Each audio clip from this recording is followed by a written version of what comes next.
You can see where we're going today, what it means to be an ambassador, and you probably have already guessed the reference to the New Testament here. We are therefore, 2 Corinthians 5:20. We are therefore Christ's ambassadors, as though God were making his appeal through us. So I thought it might be interesting today to talk about what does that mean to be an ambassador, and to think about us having a special role as Christians, as ambassadors. So maybe we can start thinking about what an ambassador's job is. Here's a map of the world.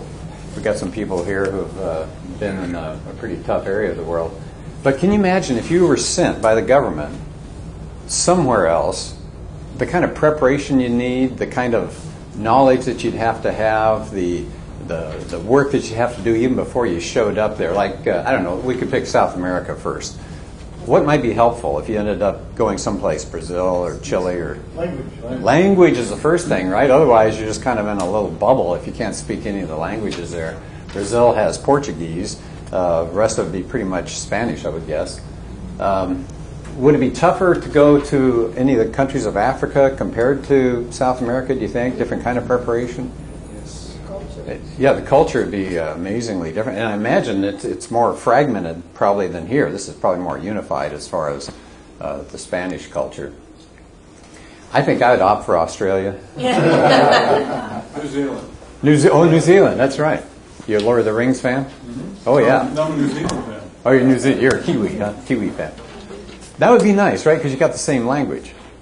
Make life a little easier. Sort of, yeah. I think I'd stay away from all the stands up here.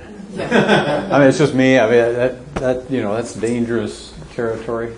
China might be interesting, huh? It's big. It's big. Right, you guys going to? Yeah, we're going to China. Yeah, they're going to China. Coming up in February or March? March, okay. But think about that. I mean, this would be quite an undertaking, wouldn't it, to be an ambassador? You don't want to just go and sit in your ambassador's suite. I mean, you got to get out. You got to do some things. It seems like a lot of work to get ready for that. I think you would agree these would be the things that you would want to have, qualities in your life. If you were going to go and be an ambassador. Now, we're still talking on a political setup here, 3 aspects of a good ambassador. I stole this basically from Greg Kokel. I like his material. And he talks about this. If you're going to be an ambassador, you need knowledge, you need wisdom, you need character. So we're going to look at those 3 things. And it seems like for the first one here, the knowledge, you'd need knowledge of 2 things, basically, wouldn't you? You'd need knowledge about your culture, your country, and then you got to have the information about the other place that you go to. I mean, I'm thinking about now, we're kind of heading toward the crazy season with politics and all. I bet if you went right now, if you ended up in some other country, they might say, what's with Donald Trump? I mean, that's kind of hard to explain. He says all the wrong things, irritates the wrong people, or maybe the right people, I don't know. And his poll record, I mean, his poll numbers just shoot way up there. Anybody else says stuff like that, and he'd drop in the polls. Think about how long the political process is here in the United States. It's much shorter in other countries. In England, if you get a prime minister that calls for an election, I think it's a 6-week period of time. You can check me on that. But it's just, boom, we do it and we're done. Let's move on. But in the United States, these poor people are already out there in Iowa eating the corn and doing all that crazy stuff, and it's not even voting time yet. That's in the primaries. That starts February. And then it goes clear until next November. So we got a year and a bit left, huh? I mean, it's really dragged out. So I think if you went to other countries, they would probably have questions about us. How about the Electoral College? That might be kind of hard to explain, right? What's with this Electoral College business? Well, so we'd have to have knowledge of the country we represent, and we'd have to have knowledge of where we're going. So in the same way, can you see the connection here? If Paul says we're ambassadors, what would be the country we represent? God's kingdom, right? So we are God's ambassadors, right? We're going out for people that may not understand a whole lot about Christianity. And today we're getting a pretty biblically illiterate group of people out in society. They don't know even the basics of Christianity anymore. It used to be you were kind of safe if you taught Christianity, even if people didn't agree with you. They knew where you stood. They knew what Christianity was. But it seems like you're going to need knowledge of Christianity and knowledge of what do you suppose this would represent? Where are we going? What? Yeah, the secular world, right? So we got our world, our little Christian bubble that we live in, but we better know what that other bubble is like, right? The secular world. So let's talk about three things as far as knowledge goes. That's where I wanted to start today. How about first, knowledge of the Bible itself? Right, we claim to be Bible believers. It's really embarrassing. They'll do studies once in a while, surveys, and they'll find out people that even consider themselves evangelicals don't really know a whole lot about the Bible. They think God helps those who help themselves is somewhere in the Bible. I still remember when Howard Dean, not to pick on the Democrats, but Howard Dean was running for president several years back, and he was kind of rising in the polls. And they asked him, not that I guess he made a claim about, being a Bible believer or something. So they said, well, what's your favorite book of the New Testament? And he said, Job. Okay, so we got some problems here. So let's not be part of the problem, right? So maybe things to do with Bibles, right? Do some of you have a good study Bible at home? Just little notes at the bottom. Well, that helps, doesn't it? Because sometimes they'll make a reference to money, or they'll make a reference to some kind of cultural thing that I don't get, and I'll look at the bottom. Oh, okay. I always thought the book of Ruth is full of really weird cultural things. You ever read the book of Ruth? She comes along and she's allowed to glean on the edge of the fields. What's that all about? Later on, Naomi says, this guy is a kinsman redeemer. And everybody goes, what?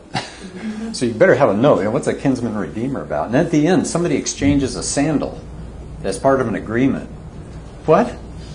Ready? Take off your Nikes and trade them into somebody? So that's kind of odd.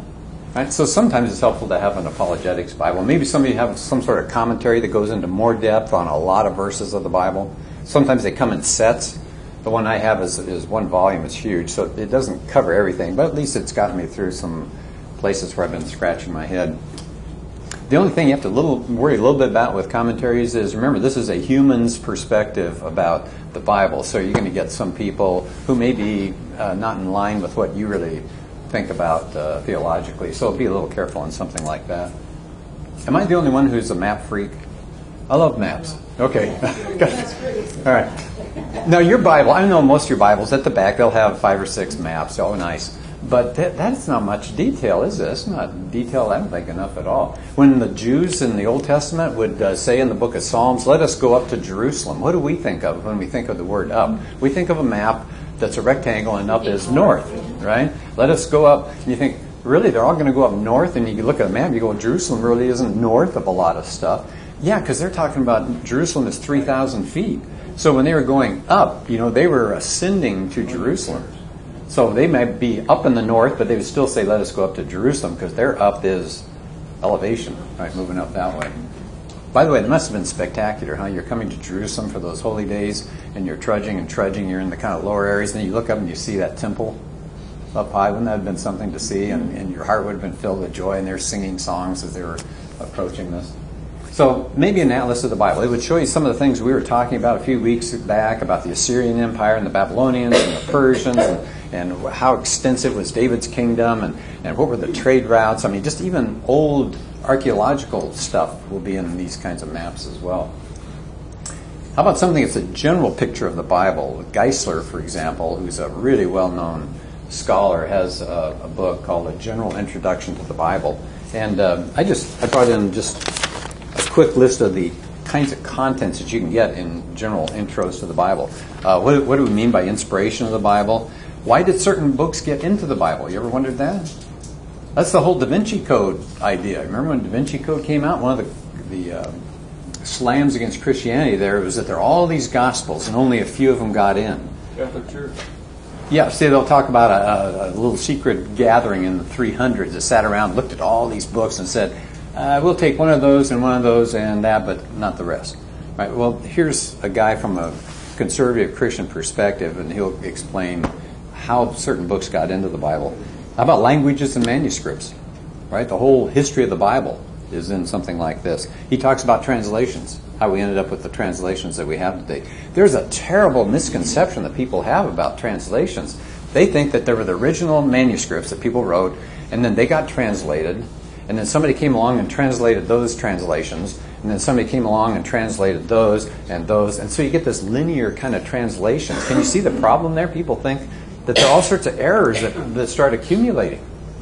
You know what the reality is? Here's the good news. The reality is they keep finding more and more of those old manuscripts. So the more modern you are today, like the NIV or the New English or whatever you're using, They're not taking translations from 50 years ago, 75 years ago. They're going all the way back because they keep finding more and more original manuscripts. And so you take something like the King James Bible. When that was translated in the 1600s, the oldest manuscripts they had were from about the year 1000, and they had about 7 of them. That's how they built the whole King James Bible, that new translation at that time. About 7 manuscripts from about 600 years, past them. So what do we have today? We have over 5,000 manuscripts. We have comments by the church fathers quoting from the manuscripts. So all of a sudden, it's not like, we took the King James, now we're translating a King James. No, we're not. We're not updating that. We're going back and finding all those original manuscripts. So that kind of stuff is in, and I just gave you a 30-second grand tour of it, but all that sort of stuff is in something like this, a general intro to the Bible that you might find helpful. Maybe instead of a general intro to the whole Bible, maybe you'd like to have something that's more focused. And so there are books out that are considered strictly New Testament evaluation. So these are survey books about the New Testament. Bible handbooks. I love Bible handbooks. They kind of do a little bit of everything. I brought in, again, a short outline of some of the things. This is called the Holman Bible Handbook. Why is the Bible considered unique? What about some of these ancient civilizations that we talked about briefly? What was it like to live in Bible times?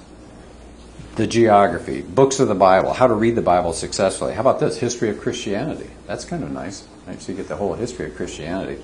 And maps. So these things are really all-purpose. I hope you have some kind of a general handbook around. Then if you want to even get more focused, here's a good ad for Mark Strauss coming. He's got this book. It's really powerful. It's a big, complete look at just the 4 Gospels. He calls it 4 portraits, one Jesus. And he'll tell you, the different themes that are going on in those books, what time period people think they were written, the differences between them. What happens when some of them seem to contradict with each other? One angel at the tomb versus 2. Or what was that sign that really was over Jesus when he was on the cross? There are different ways of interpreting that. So he explains all of this. It's a powerful book. You might enjoy that too. So those are looks at the Bible, right? So we probably need something so we have some sort of foundation. If we're going to be an ambassador, we better know our own book that we think is so valuable. Second thing that you need, we're still into the area of knowledge. How about books that have to do with the basics of our faith, what it is we believe? Paul Little wrote 2 really powerful books. One is called Know Why You Believe, that would be Apologetics, and this one called Know What You Believe. And the subtitle here is a practical discussion of the fundamentals of the Christian faith. You ever tried explaining the Trinity to somebody? Right, that's pretty true. They go, what? 3 gods and 1 God? That's a contradiction. Well, that's not really what we mean when we say Trinity. So things like the Trinity with the Holy Spirit. I think the Holy Spirit's kind of a lost cause. A lot of people are a little fuzzy about what the Holy Spirit's job is, and is it a force? Is it a person? I mean, he talks about these kinds of things. So Paul Little's book, not very big, easy to get through, and that's a huge seller. It's been a bestseller for a long time. I like Chuck Colson. He just recently passed away, but what a ministry he had. He was one of Nixon's hatchet men. You know the story about him? Watergate, right? That's why I like him. That's why I like him. So he became a Christian as an adult and just turned his life around, spent a lot of time with prison fellowships, set up prison fellowship, and worked with a lot of prisoners. But this guy was so sharp. Here's what he has to say about our Christian faith and making sure we know our Christian faith.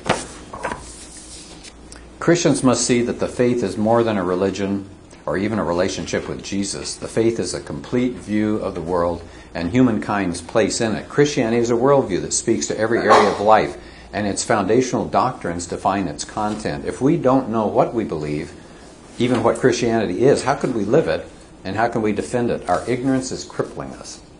So here's somebody who's been out, he's gone into lots of churches, and he says, our ignorance is crippling us. We don't even know what we believe. Now I say we, I'm assuming you're doing fine in here, but I mean just generally, we're very weak. And we have a lot of problems in there. I'll just leave that alone. Here's a third one that you might consider. Again, it's been around a long time. It's sold really well. This one says, here's what Christians believe, but what do other groups believe? And so you get a section on the Mormons. You get a section on the Jehovah's Witnesses. You get a section on Islam, a section on the New Age, a section on 20 different perspectives regarding Christianity. And so it's really effective because you can say, What do we think about God? What do we think about the problem of the human race? What do we think about the afterlife? What do we think about solutions to our problem? And then it's all matched up against other faiths.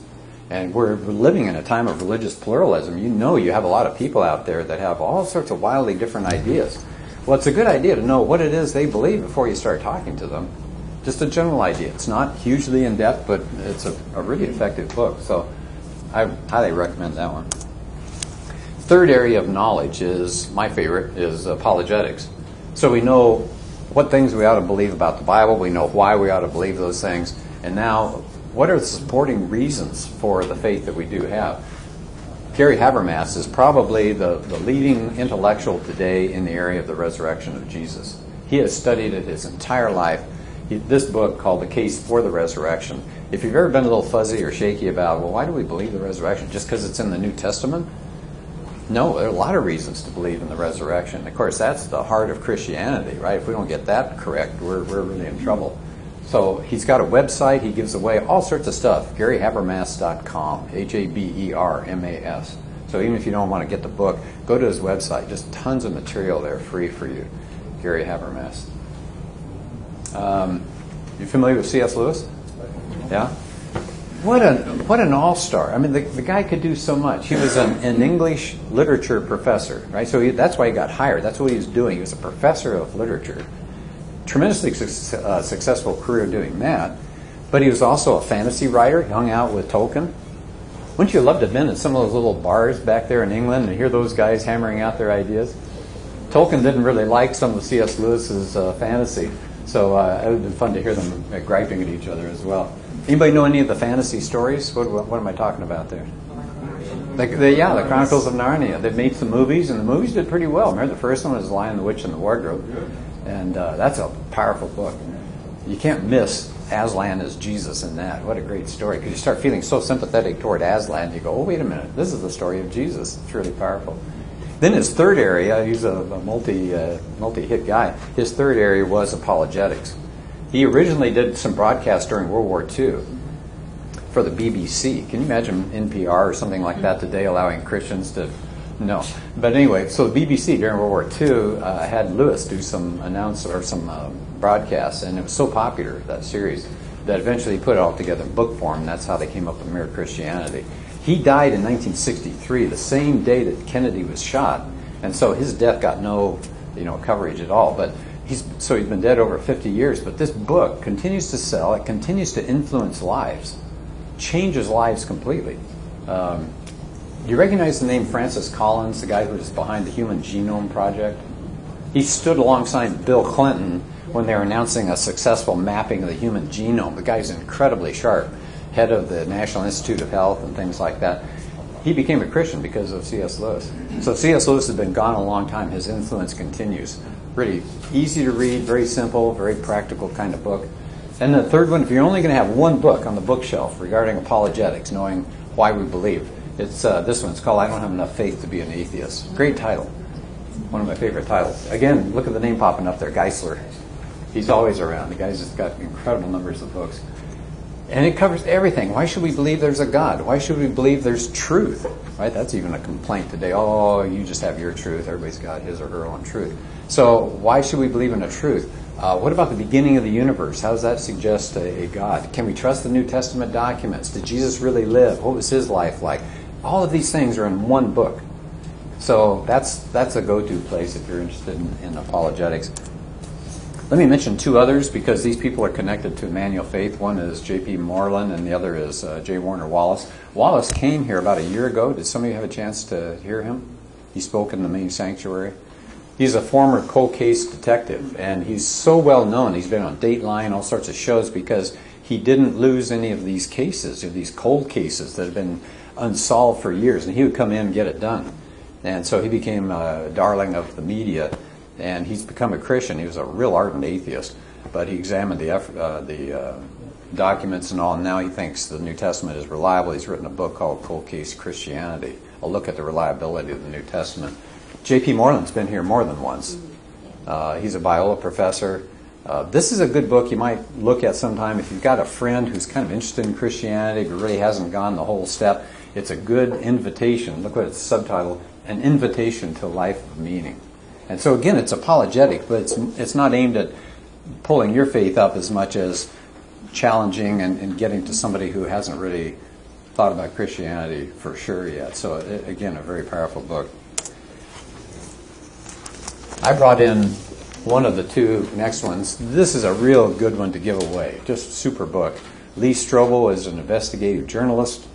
His wife became a Christian. He was not. He was an atheist, pretty ardent about it. His wife's life changed so much. He said, wow, something's going on here. What's going on with Leslie? And so he started looking at the investigating Christianity like he did everything else for the Chicago Tribune. And so he started asking questions. He went around to well-known Christian apologists and philosophers and scholars, and he's got questions like this. Can the biographies of Jesus be trusted? Is there credible evidence for Jesus outside his biographies, right? In other words, outside the New Testament. Was Jesus really convinced he was the Son of God? Was his death a sham and his resurrection a hoax? Was his body really absent from the tomb? It's all about Jesus. And so this one you can get in a smaller version, and you give them away like candy, real cheap editions of these things. They come like a six-pack, and you just toss them to the wind, right? It's a powerful book. The second one here, called The Case for Faith, we've gone through that in our apologetics class. This time he went to well-known scholars, and he had a survey done ahead of time. What are the reasons people don't become Christian? And it were like 10 different items. Things like the problem of evil and suffering. That's always a biggie. How can there be a God if there's so much evil and suffering? How can you believe in miracles? Hasn't science disproved God? And so he went to all these people again, asked questions. That's all he's done. He just goes to these people and asks them hard questions. They give responses. And so this one, again, is a powerful book to take a look at. He's got a third book, too, The Case for Creation. He's got a fourth one, The Case for the Real Jesus. So he's got a thing going there, right? He's got a good track record. He's building on that. I wanted to mention one other that's, again, one of my favorites. This became a New York Times bestseller. It's called The Reason for God by a pastor back east named Tim Keller. I really love what Keller did. I don't know how long ago it was, but I think in the 80s. He said to his friends, he said, okay, I'd like to start a church in New York City. And his friend said, that's pagan central. Are you crazy? Nobody's going to become a Christian back there. Go to Iowa or someplace, Midwest. And he said, no, I really feel led to go there. He went to New York City, set up this church called Christ the Redeemer Presbyterian Church. It has boomed. It is just huge. It keeps spinning off other churches. They've got hundreds of small groups all over the city. And now, in addition to his pastoring, I don't know how he has the time, but he writes books, and each of his books is just a knockout, powerful. And he's got one, this was his first biggie, it was called The Reason for God. And again, let me just share some of the contents with you. There can't be just one true religion. Are you hearing that today? Yeah? How could a good God allow suffering? The church is responsible for so much injustice. How can a loving God send people to hell? Ouch. That's a hard one too, huh? You can't take the Bible literally. You ever heard people say that? Oh, do you take the Bible literally? Okay, so those are the kinds of things that are in Keller's book. You might enjoy that one as well. The other is a good one too, Evidence for God, but I'm going to keep moving here. So now you know your world, right? You know as an ambassador, you know what Christianity is all about. But you also need to know the outside world, right? And most of you do. You bump around into it all day. But I would suggest, I always like pushing this because I think it's a terrific deal. There's a magazine out there called World Magazine. It does exactly that. It looks at the world from a Christian perspective. So, for example, every issue has things like this. Movies and TV. A whole section on current movies. But it's looking at the movie and what is the worldview being presented in that movie compared to what the Christian view is. Books, music, technology, science, sports, religion. And all of this is done kind of like a Time magazine or a Newsweek magazine, but it all gives you a Christian perspective, which I like. I don't want to pick up a Time magazine. All you're getting is what they say, and I don't need that. I want to hear how do we view that as Christians. So we can talk to people about movies or sports or whatever it is. So World Magazine is, I think, a really good deal. Well, that's the knowledge aspect, right? But what about wisdom? How would you define wisdom?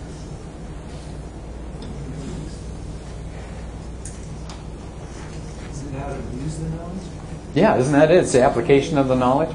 It doesn't do us any good if all we have is head knowledge, right? And now we don't know how to make it work. I like to use this comparison. Think about World War II for just a second here. This map, that white is how much territory at one time the Nazis had. All of Europe, up into Norway, down into Greece. And so what happened was the Americans and the Brits and the Russians were getting together saying, oh, we got all these troops, we got all this materiel. How do we use it effectively? That was knowledge, wasn't it? I mean, you just pour them all over into France. That was stupid. Right then, the Germans were too strong, right? So they did some other things. They sent money and material over to the Russians to try to stop them there. Eventually, in 1943, they came in through the bottom here into Italy, made an attack through Italy. In 1944 was the cross-channel thing. But I mean, it's all laid out in a very careful use of wisdom, right? They didn't just throw money at the problem here. Here's one area of wisdom. We want to be good listeners, right? Isn't that part of wisdom? When do we talk? Well, probably we ought to talk less and listen more. That's part of wisdom. I hope you have good listeners in your life. Isn't that nice if you do? People that will actually say, how are you doing, and not say, that's nice, and move on, right? They don't tell me, really, how are you doing? How are things going? We have some friends like that. So nice to have. So, good listeners. We've already talked about this. I don't think I'll spend much time on it today, but part of wisdom is your tactical ability when you're interacting with people. Do you remember when we were talking about these two questions? So I hope that never goes away. I hope you consider using that. If you weren't here, we were just saying two good questions to ask when you're in a back and forth, hanging over the fence, at a meal during a holiday, you're at your job, whatever it is. You can ask a couple questions. Somebody makes a claim. For example, they make a claim about there's no God. And you say, oh, that's interesting. Why do you think that's the case? Right? You're not having to pour out your beliefs. You're not having to rack your brain for support. And you're really encouraging the person to start that communication with you. Oh, why would you say that? Or the Bible's been changed over the years. Oh, what do you mean by that? How's it been changed? Right? So you're not being sarcastic. That's just wisdom. You're holding your fire. You're trying to find out what are they saying? What do they believe? Why do they believe it? So we talked about this before. If that's okay, I'm going to move on beyond that. So we want wisdom. The third thing is character. We want to be a certain kind of person, don't we, when we're interacting with people? What strikes you as a character that's a turn off or a turn on as a Christian? What do you like to see as far as what's coming out of a person? Or what do you imagine makes you cringe and think, wow, a non-Christian's going to hear that or see that and not really respect that? What works and what doesn't work? Humility. Gossip is a turn on. Gossip, yeah. What's that? Pride. Pride? Yeah. Oh, yeah. Pride is really terrible, isn't it? That we're better than these other people. Isn't that what Christians are called anyway? Arrogant.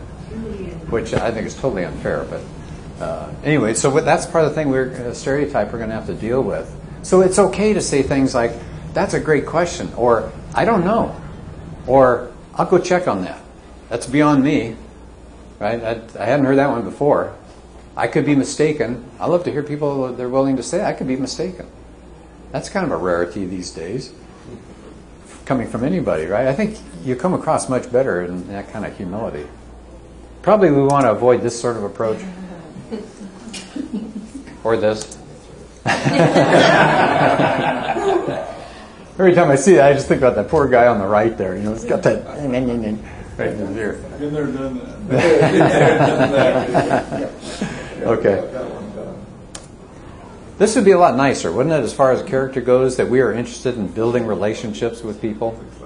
That we can actually sit, and it's a quiet, kind, one-on-one. You don't think that'll ever happen? Well, if it was guys, it should be a shop or a tool of their hand or something. Yeah. We gotta be done at Felipe's. Felipe. Okay. All I was trying to get across here is that here are two people that apparently care for each other and they're enjoying something, and the conversation goes from there. And that's a relationship. You can tell there's a relationship that's established there. Yeah, it's civilized. They look comfortable with each other. One's listening, we got a big smile on the other one. Now, can we go back to that Corinthians passage? Except let me give you the bigger picture here as we conclude as far as this ambassador's business. So I want to read this to you. Now we're backing up to verse 19. God was reconciling the world to himself in Christ, not counting people's sins against them. And he has committed to us the message of reconciliation. And here's the verse. We are therefore Christ's ambassadors, as though God were making his appeal through us. We implore you on Christ's behalf, be reconciled to God. God made him who had no sin to be sin for us, so that in him we might become the righteousness of God. Now that's a lot of wording there, but think about that. If you're an ambassador, what's going on here? We're going to another country, and this time instead of just going there and just saying, I'll just set up shop, we're going there with a message of peace. Can you imagine countries that have been fighting, and here comes an ambassador who says, I have a peace proposal right here. We can stop all this fight. We can stop this anger. We can stop this hostility. And I'm bringing this to you. Wouldn't that be a ray of hope? Wouldn't that be wonderful to hear that after battle? That's our job, right? That's our job description. Thank goodness. We can go to people and say, we're here for reconciliation. Even if they don't know that word, right? It's just, we're here to resolve the problem. And so that's our job. That's a very positive thing. I like that. We're not there to harass people. We're there to announce good news. Right? God is tired of us bickering and fighting with him. He's offered a solution. We can get out of this. Here's a peace treaty. Let's sign it and be done with this fighting. So that's a good message. I really enjoy that about the Christian message here.